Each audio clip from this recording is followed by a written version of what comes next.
L'Eucharistie. L'Eucharistie est un sacrement qui contient réellement le corps, le sang, l'âme et la divinité de notre Seigneur Jésus-Christ sous les espèces du pain et du vin. Jésus-Christ a institué l'Eucharistie, premièrement, pour demeurer continuellement avec nous, deuxièmement, pour s'offrir en sacrifice à Dieu son Père, troisièmement, pour être la nourriture spirituelle de nos âmes. Pour instituer l'Eucharistie, Jésus-Christ prit du pain et dit à ses apôtres : « Prenez et mangez, ceci est mon corps. » Il prit ensuite le calice où il y avait du vin et dit : « Prenez et buvez, ceci est mon sang. Faites ceci en mémoire de moi. » Par ces paroles, ceci est mon corps, ceci est mon sang.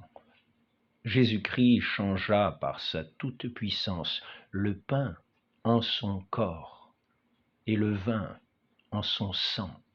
Notre Seigneur ajouta : « Faites ceci en mémoire de moi, pour donner aux apôtres et aux prêtres le pouvoir de changer à son exemple le pain en son corps et le vin en son sang. »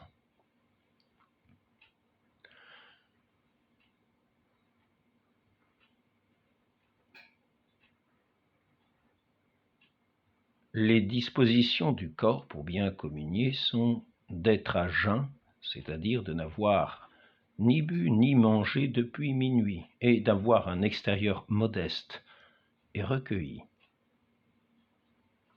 La principale disposition de l'âme pour bien communier, c'est d'être en état de grâce, c'est-à-dire de n'être coupable d'aucun péché mortel.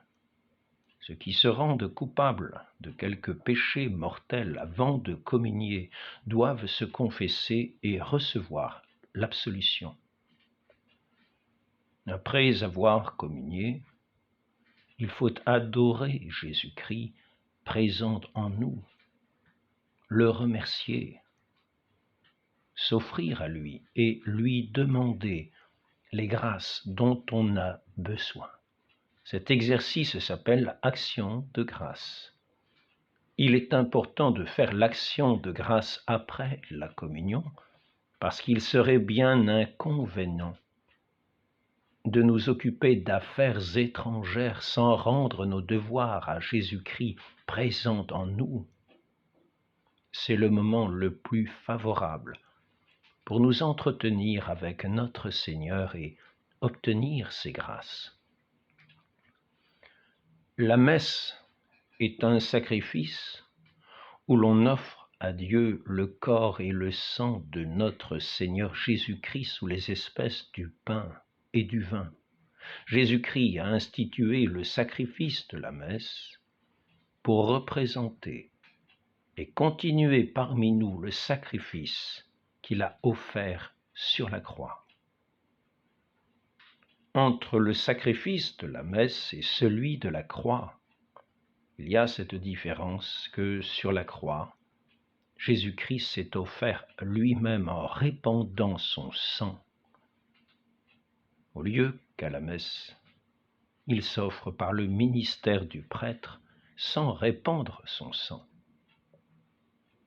Le sacrifice de la messe ne peut être offert qu'à Dieu seul, parce que le sacrifice est un acte d'adoration qui n'est dû qu'à Dieu.